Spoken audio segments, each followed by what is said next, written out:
En este tutorial mostraremos cómo elegir una capa base. En la parte inferior derecha del mapa encontramos 3 mapas base alternativos. El primero, de GCIE, es la opción predeterminada. Es de elaboración propia y está compuesto por límites de partidos, localidades, manzanas y parcelas rurales, y por la red hidrográfica y ferrovial.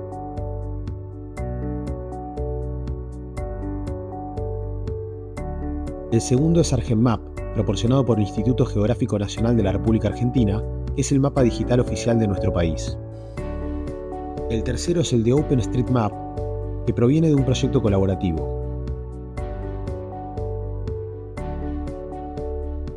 También podemos seleccionar la opción de trabajar sin capa base.